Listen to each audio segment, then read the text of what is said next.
Salut et bienvenue sur le podcast The Good Flow. Je suis Jérémy et tous les jours je te parle organisation, productivité et surtout comment améliorer ton efficacité pour avancer plus rapidement vers tes objectifs. Alors que tu sois déjà indépendant ou que tu penses à monter ton business, je partage avec toi mes idées et ma vision pour que tu passes à l'action dès aujourd'hui et que tu obtiennes rapidement les résultats que tu souhaites. Allez, c'est parti! Alors dans l'épisode d'aujourd'hui, je vais te parler d'un problème que tu connais sûrement déjà, parce qu'on y a tous été plus ou moins confrontés, peu importe qu'on soit salarié ou autre. Souvent, on va avoir besoin de faire des réunions d'équipe. Tu as besoin de faire ça pour faire face à une grosse problématique ou t'impliquer dans un très gros projet qui va nécessiter plusieurs compétences, par exemple.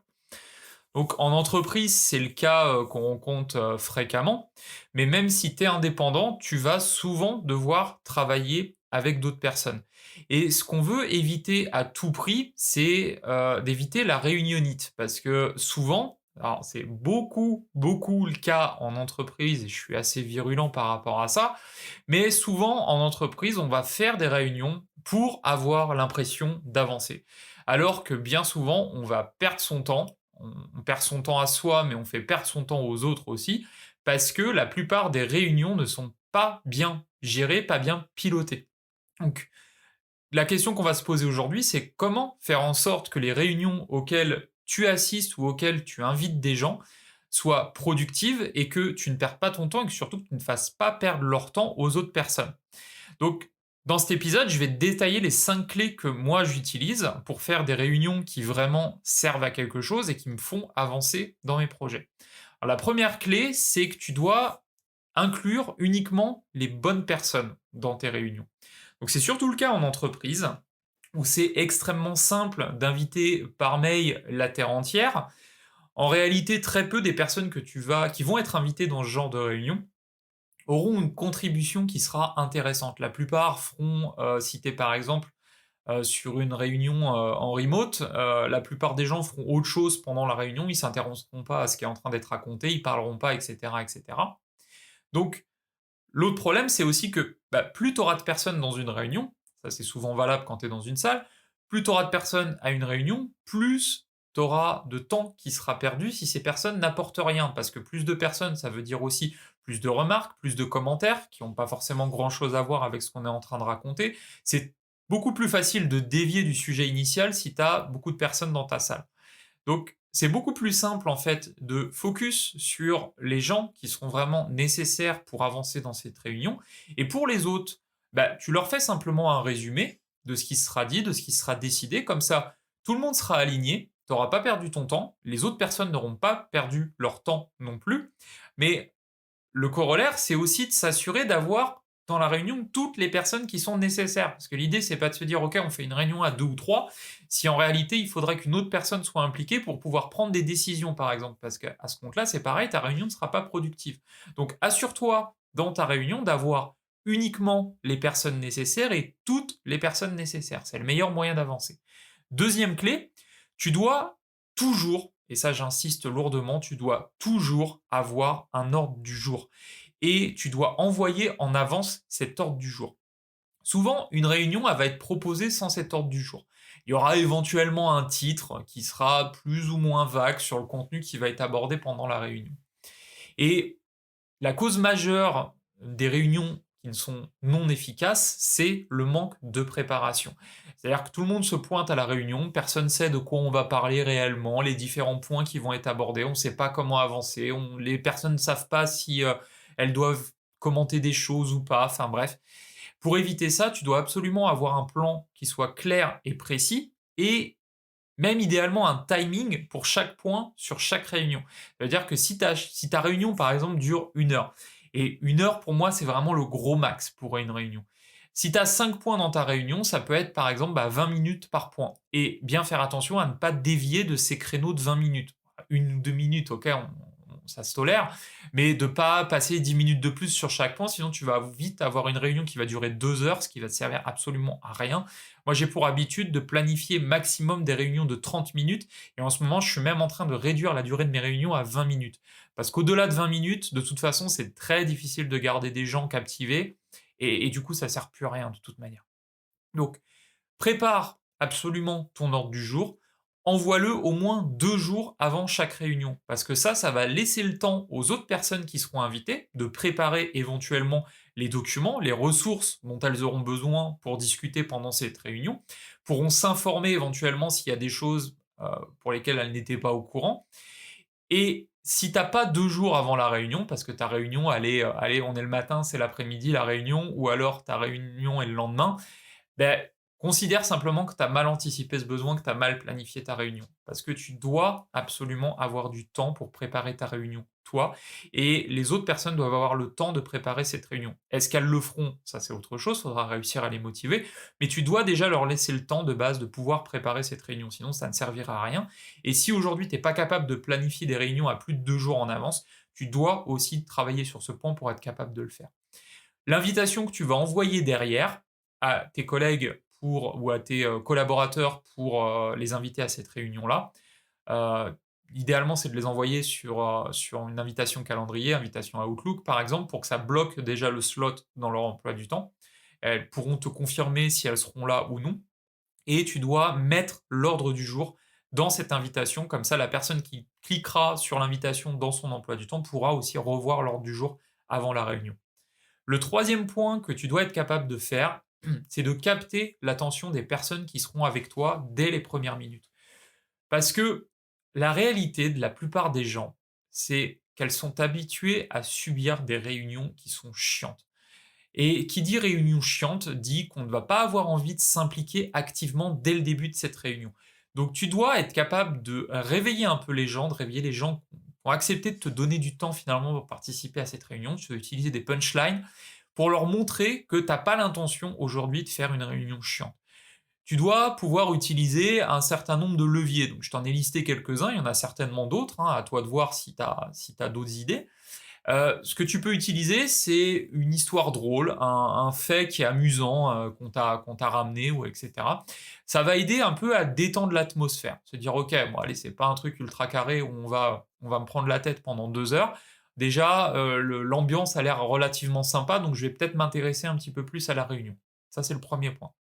Deuxième levier que tu peux utiliser, c'est de souligner soit l'excellent travail qu'a fait l'équipe en global, parce qu'il y a eu des résultats, notamment par rapport à une réunion précédente où des choses avaient été décidées, et cetera, ou même un succès individuel. Ça va montrer que tu as de la reconnaissance pour les gens que tu as invités dans la réunion, et que, bah, les réunions que vous faites servent à quelque chose et vous permettent d'avoir des résultats. Ça permet vraiment de mettre, une lampe torche sur le résultat qui a été atteint et d'occulter un peu, entre guillemets, la quantité de travail qui a été faite à côté. Tu dois éventuellement expliquer pourquoi chaque personne dans la salle a été invitée.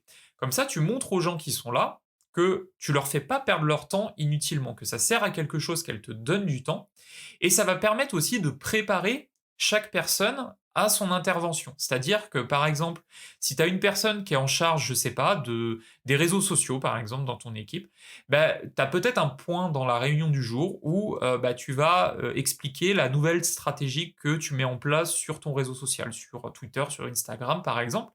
Et à ce moment-là, en annonçant dès le début que un tel va être responsable de parler de cette stratégie de réseaux sociaux, bah, tu le prépares aussi psychologiquement et il va commencer peut-être à préparer ses notes, à réfléchir à ce qu'il va dire, et cetera. Et ce qui fait que ce sera fluide au moment où ça va être son moment de parler. Donc ça, c'est utile. Bien sûr, ça c'est obligatoire, tu dois toujours présenter l'ordre du jour pour savoir où vous allez pendant la réunion. Pareil, présenter le timing. Et du coup, bah, même l'introduction de la réunion, ça devrait même être un point de l'ordre du jour pour moi. Genre 5 minutes, voilà, ordre du jour avec objectif de la réunion, etc. Comme ça, c'est clair pour tout le monde sait où il va. Et ce que tu peux faire aussi, c'est, bah, revenir sur la dernière réunion et parler de ce qui a été accompli depuis. Donc ça rejoint un peu le 2e point que je te donnais, mais tu dois, montrer qu'il y a un alignement entre les choix qui sont faits dans une réunion et les actions qui en découlent. Et ça te permet de montrer que la réunion que vous avez fait la dernière fois a servi à quelque chose et que donc la réunion que vous êtes en train de faire aujourd'hui va certainement servir à quelque chose aujourd'hui et vous permettra d'avoir des résultats. Et si tu combines un petit peu tous ces pivots, bah, il y a beaucoup plus de chances que tu aies des gens qui soient plus impliqués dans ta réunion, ce qui vous permettra d'avancer plus vite et derrière d'avoir des choses qui sont plus concrètes en termes d'action et en termes de résultats. Le troisième, quatrième point pardon, que tu devrais, garder en tête pour, organiser une bonne réunion et tirer parti surtout d'une bonne réunion, c'est absolument de garder une trace écrite de ce qui aura été dit. Puisque tu sais ce qu'on dit, les écrits restent à la différence des paroles.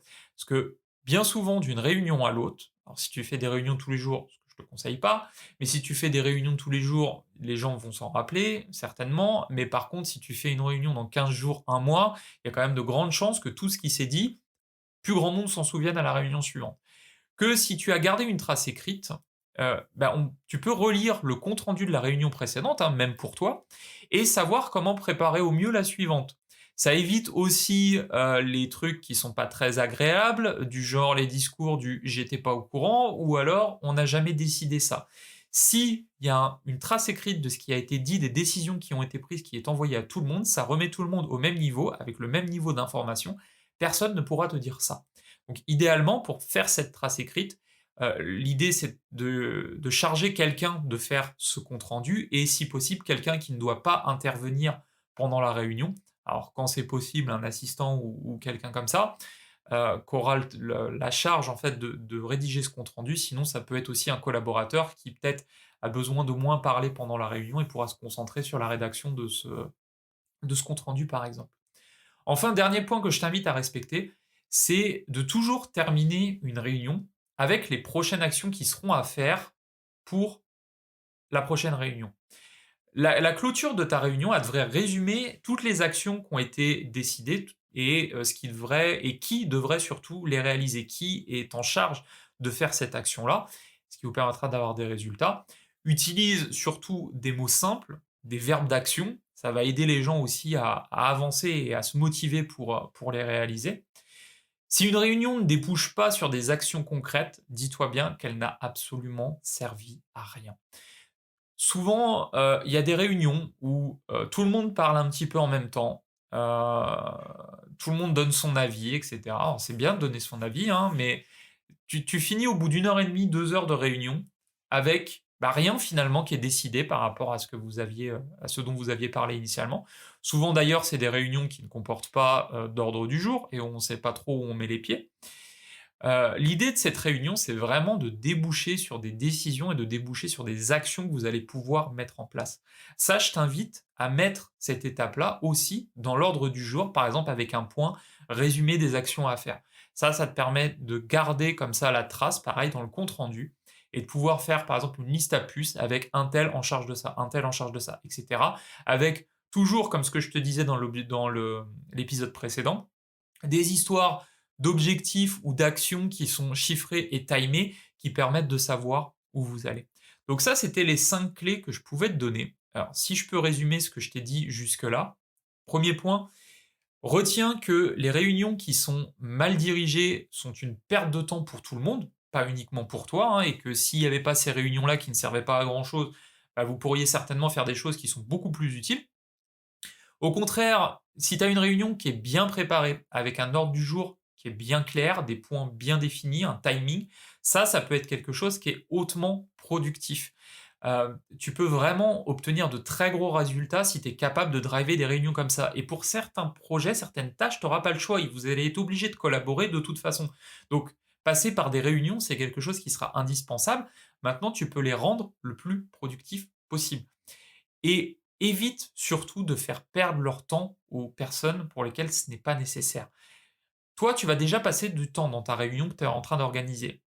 Il n'y a rien de pire que d'obliger quelqu'un à venir à une réunion où il n'a rien à faire et où il pourrait faire autre chose. Tu lui fais perdre son temps et outre le fait que ça fait perdre la personne en productivité, ça lui donne aussi un mauvais sentiment par rapport aux réunions que tu organises et la fois d'après, il ne va absolument pas avoir envie de venir et une fois qu'il sera mis en tête que tes réunions ne servent à rien, ce sera extrêmement difficile de lui retirer ça de la tête. Donc évite à tout prix de faire perdre leur temps aux gens. Et retiens pour finir que ce jeu d'organiser des réunions, c'est quelque chose qui se perfectionne avec le temps. Tu feras pas les choses parfaitement dès le début. La base, c'est l'ordre du jour pour la réunion du jour et les actions pour les prochaines. Tu dois toujours jouer avec ce pivot d'une réunion à l'autre, c'est ce qui te permettra de garder un cap, c'est ce qui te permettra déjà de faire bien mieux que 90% des gens. Alors merci pour ton écoute, j'espère que tu as trouvé des conseils utiles dans ce podcast. Si tu veux m'aider à le faire connaître, tu peux me donner 5 étoiles sur ton application de podcast favorite, ça m'aidera à le faire référencer, voire même tu peux me laisser un petit commentaire, ça fait toujours plaisir. Si tu veux aller plus loin, je t'invite à aller sur le site goodflow.me qui est relié à ce podcast et qui te permettra d'avoir accès à des ressources complémentaires où tu peux aller directement sur mon site personnel ifeeltheflow.com. En attendant, je te dis prends soin de toi et à demain pour avancer ensemble.